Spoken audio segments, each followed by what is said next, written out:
Halo, assalamualaikum warahmatullahi wabarakatuh. Ketemu lagi dengan saya Rudi Asari di program podcast suratkabardigital.com Jendela SKPD. Dalam program ini kita menghadirkan para kepala dinas atau pejabat di lingkungan pemerintah Kota Banjarbaru untuk membahas hal-hal yang mungkin bisa bermanfaat bagi masyarakat di Banjarbaru. Hari ini cukup spesial, ada kedatangan seorang ASN yang saya cukup mengenal dekat. Kini beliau menjabat sebagai Kepala Dinas Pendidikan. Kita langsung sapa Bang Dedi Sutoyo. Siap. Apa kabar Bang? Baik sekali. Sehat? Alhamdulillah sehat. Tetap sama seperti dulu menjabat Kabag Humas. Insya Allah sama terus. Sama terus. Kalau dulu di Kabag Humas mungkin saya manggil Abang lah. Tapi karena sekarang kepala dinas, saya akan membiasakan diri memanggil ke Bapak. Wah, jadi tambah tua ini. Iya, itu trik saya sebenarnya Pak. Iya.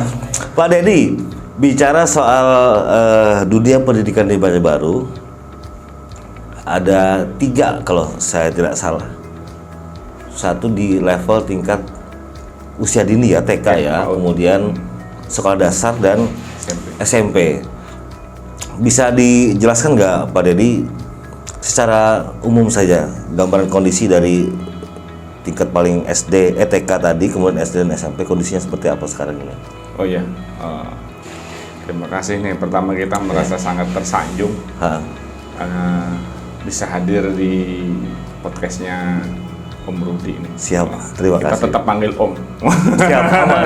Tetap panggil Om. Ya memang ya, secara kewenangan bahwa Dinas Pendidikan Kota itu yang diurusi 3 level pendidikan tadi, PAUD dan Dikdasmen, Dikdasmen ya, kemudian SD dan seterusnya SMP.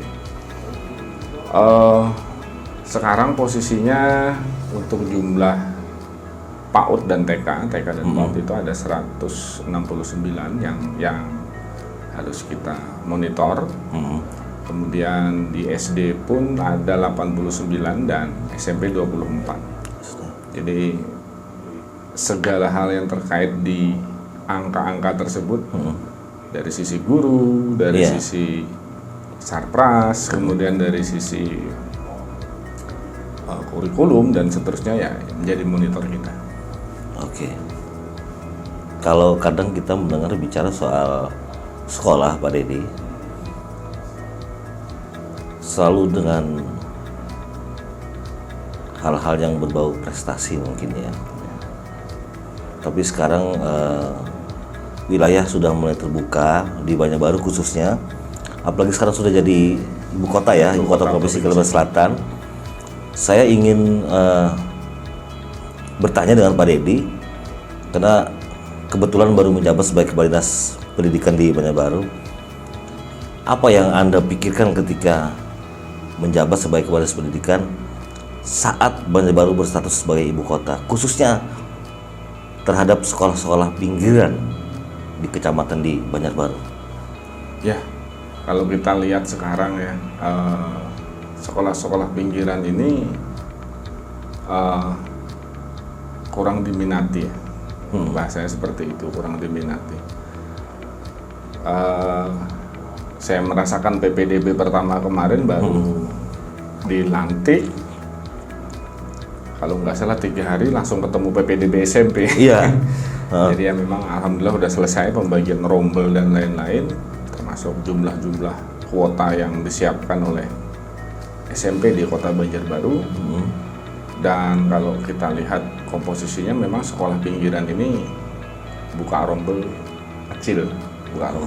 Ya berdasarkan pengalaman lah. Kuotanya seperti itu. Iya. Banyak hal yang terkait di sana. Misalnya kita lihat SMP 3 Banjarbaru ya, daerah Cempaka yang kemarin mendapatkan ujian kebakaran. Itu lumayan kecil rombelnya karena kultur yang terbentuk, masyarakat lebih suka sekolah diniah ya. Iya. Ya seperti itu. Akhirnya minat untuk ke sekolah negeri formal umum itu ya. agak kurang. Kemudian di beberapa titik kita mendapatkan permasalahan lokasi yang jauh, lalu menjadi beban tersendiri bagi orang tua untuk memasrahkan anaknya sekolah di sana. Iya. Beberapa langkah-langkah yang sudah dikerjakan kerjasama dengan dinas terkait.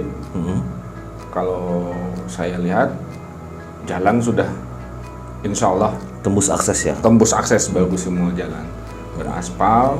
Kemudian beberapa titik-titik yang jauh itu dijangkau dengan angkutan pelajar dan ini secara jumlah angkutan pelajar bertambah kan. Mudah-mudahan bisa menepis anggapan bahwa sekolah pinggir ini tidak berkualitas. Karena saya pelajari statistiknya bahwa beberapa sekolah yang asumsinya di pinggir tadi, Iya. SMP 6, Iya. kemudian SMP 11, rata-rata mendominasi jalur prestasi di SMA tanda kutip unggulan Iya. lagi. Iya. Iya, tanda kutip unggulan lah. Heeh. Yang dikehendaki oleh pemerintah ini sebenarnya ada pemerataan rombel dan seterusnya. Guru-guru sudah diatur sedemikian rupa, ini harus S1, harus masuk di sistem selama sekian tahun untuk menjadi guru honor. Jadi secara kualitas saya pikir tidak ada perbedaan ya antara pinggir dan tengah dan pusat. Sebenarnya seperti Untuk itu. tenaga pendidik ya. Untuk tenaga pendidik. Makanya beberapa kali proof ya, termasuk SMA juga. Saya lihat teman-teman anak-anak IPDN, mungkin anak-anak Apollo SMA 3 banyak banget. SMA 3. Statistiknya sudah mulai bicara ya. Udah nggak bisa dipandang sebelah mata ya. Nggak boleh pandang sebelah mata. Jadi saya kadang-kadang agak miris lah kalau dengar ada diversifikasi, ada Iya. disegmen-segmenkan. Padahal tidak begitu. Tapi pembicaraan itu masih saja berkeliaran di pinggiran-pinggiran itu, Pak Ya, Dedi. memang benar ya. Ini kultur ya. Kalau saya pikir Iya. kultur sudah membudaya. Kalau dulu angkatan saya mungkin di tahun 93 96 itu sangat bangga SMP 1 Iya. baru SMA 1 seakan-akan Secara psikologis kan ya Iya. seperti itu. Padahal sekarang tidak begitu. Tidak begitu. Kebijakan besarnya adalah ada zonasi. Nah, dari zonasi tersebut sudah diatur.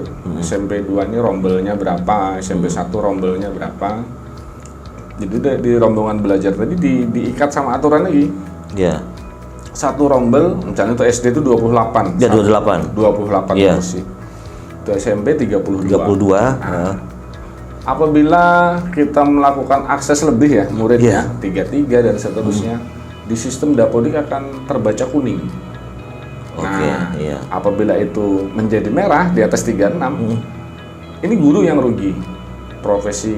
Tunjangan profesi guru tidak dibayarkan. Jadi ya kadang-kadang ada tekanan-tekanan khusus ya di saat PPDB ini kita berusaha Sesuai pemahaman bahwa tidak begitulah caranya pelahin anak untuk wilayah Banjarbaru. Saya pikir ujung-ujung SDM gurunya sudah mumpuni. Iya. Termasuk pengelolaan anak disabilitas pun kita sudah open ya sama anak disabilitas. Ada isu-isu miring kenapa harus di asesmen dan lain-lain di wilayah Banjarbaru. Ya lewat kesempatan podcastnya Om Rudi ini ya kita ingin sampaikan ke pemerhati anak inklusi bahwa asesmen itu ditanggung oleh pemerintah kota. Mungkin satu-satunya program di Indonesia bahwa anak istimewa yang berkebutuhan khusus ya, istimewa tersebut, inklusi tadi kita deteksi lebih awal. Jadi ketahuan istimewanya di sebelah mana nih dari 16 kategori ini ya kan. Iya. Begitu sudah ketahuan deteksi dari awal, guru pendamping khusus men-treatnya lebih mudah. Iya. Daripada dia masuk sekolah tanpa diketahui nih inklusivitasnya di mana. Nah, Iya. seperti itu. Nah, kemudian Pak Dedi, mungkin ini pikiran saya, tapi mungkin bisa jadi pertimbangan juga buat Dinas Pendidikan soal standar jumlah siswa ya di dalam satu ruangan kelas itu kayak seperti SD 28, kemudian di SMP 32. Dalam perjalanannya mungkin ada kawan-kawan, mungkin orang tua wali muridnya bekerja sebagai pegawai pemerintahan atau di perusahaan atau dan lain sebagainya. Di tengah-tengah paruh perjalanan tahun ajaran tiba-tiba dia pindah tugas. Apalagi kita status ibu kota, kemungkinan besar Pak Dedi ya. Perpindahan di tahun ajaran itu kan akan banyak. Luar biasa. Sementara satu sisi kita lokal kita kan standar sudah nih, ruang kelas kita sudah segitu, sudah hitungannya segitu. Nah, menyiasat itu gimana Pak Dedi? Akhirnya kan jadi kelebihan, tapi kan faktanya ini memang butuh pendidikan kan? Ini yang saya suka dari Om Rudi ini. Jeli sekali ngeliat masalahnya. Ini sempat kepikiran juga Om, bahwa untuk kepindahan siswa itu ya diperlukan beberapa syaratnya. Seperti kayak pindah pegawai gitulah. Iya. Artinya sekolah yang dituju itu masih punya kuota. Kuota rombel. Ngeluarin surat duluan nih, ada kuota 1. Baru sekolah ini melepas, baru dapat rekom dari Disdi. Jadi adanya keinginan menjaga kualitas dan beban jam kerja guru ya. Tidak boleh lebih dari 30 jam. Nah, seperti itu. Di saat ini akan terjadi bedol desa lah. Bedol desa ya. Ini menjadi tantangan tersendiri. Kita bisa minta semacam dispensasi menambahkan rumbel. Dispensasi menambahkan rumbel dan ini harus tembus sampai ke aplikasi Dapodik yang ada di website. Karena mempengaruhi Dapodik kan nanti. Sangat berpengaruh. Jumlah guru dan seterusnya. Sistemik. Jumlah gurunya, jumlah ruangannya, jumlah mebeler dan seterusnya. Dan sarprasnya juga. Banjarbaru harus siap. Untuk SMP kita ada satu titik lokasi yang ini seyogyanya tanda kutip ya. Kalau bisa dimulai bangun ya mulai tahun depan ya, melihat potensi aglomerasi kota Banjarbaru. Saya pikir kalau itu bisa diwujudkan dengan baik, ada satu SMP tambahan di wilayah Sungai Besar, ini bisa mengurangi permasalahan tersebut. Paling tidak pembelajaran proses belajar mengajar itu lebih efisien ya. Lebih efisien dan ideal. Anak didiknya. Betul. Nah, kemudian Pak Dedi, mungkin Pak Dedi baru menjabat. Saya sejak dulu sebenarnya ingin sekali bicara dengan Kepala Dinas Pendidikan. Apakah pernah atau ada keinginan Dinas Pendidikan bicara soal sarana prasarana, bukan hanya sekedar melihat secara fisik di depan saja, tapi saya pikir ada hal yang paling penting bagi Dinas Pendidikan untuk melihat lebih dalam soal keberadaan sekolah agar tetap aman, Pak Dedi. Satu soal listrik, Pak Dedi. Kalau listrik mati, mungkin nunggu beberapa jam atau menit nyala lagi.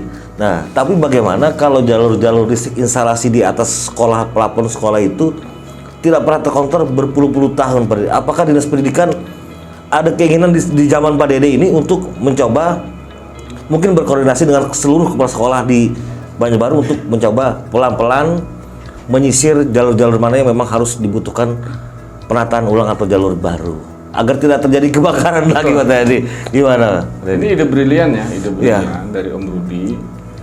Sempat terpikir juga, cuma kita cari polanya, cari pola yang tepat di saat pendanaan sekarang semakin susah ya. Setiap kepala sekolah itu sebenarnya punya hak melalui dana yang turun ke sekolah lewat BOS untuk melakukan hal tersebut yang sifatnya ringan. Ringan. Ada ringan, ada sedang, ada berat. Kalau ringan-ringan saja sekolah bisa melakukan itu. Yang jadi masalah ada beberapa bangunan yang tergolong lumayan bersejarah sudah tua. Lumayan bersejarah. Lalu jaringan ini cenderung tua.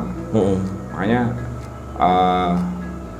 kami masih memikirkan dan saya pikir salah satu langkah terbaik mungkin ya ada gerakan peduli ya dari PLN mungkin ya, Iya, membantu sekolah untuk memelihara jaringan listrik tersebut. Kontrol ke sekolahan, mana-mana yang kita asumsikan Perlu ya jaringannya pemeliharaan. perlu pemeliharaan atau kita, perbaikan. misalnya tidak bisa di cover oleh pendanaan, teman-teman dari PLN Bisa kerjasama ya. sumbang Iya. tenaga apa. Saya pikir ya kontribusinya untuk mencerdaskan kehidupan Wah, ini yang bikin, generasi Banjarbaru. ini warga Banjarbaru yang bikin apa? Saya kadang ngobrol dengan Pak Dedi ini, ketika saya menyodorkan pikiran-pikiran mungkin agak nyeleneh, Pak Dedi langsung membuat rumusan formula itu menjadi program sebenarnya yang bisa kita masukin celah-celahnya di mana itu, dan ini hasilnya insya Allah positif buat dunia Kita pendidikan. coba, harus kita coba. Mudah-mudahan semoga dan mudah-mudahan tidak ada kesulitan. Amin. Khususnya komunikasi dengan PLN lah. Ya. Semoga PLN juga mau kerjasama untuk mencerdaskan kehidupan bangsa ya. Ya, ini doa-doa yang sangat penting karena saya duduk di sini, saya bisa bekerja, ya doa-doa penting lah, doa-doa Iya. baik-baik. Amin. Dan sukses juga buat dunia pendidikan di Banjarbaru, Pak Dedi. Bagaimana nasib para guru-guru yang statusnya masih mungkin honor atau tenaga kontrak di Banjarbaru? Karena sehebat apapun kita, sepintar apapun kita, tanpa diawali dengan seorang guru kita tidak jadi apa-apa.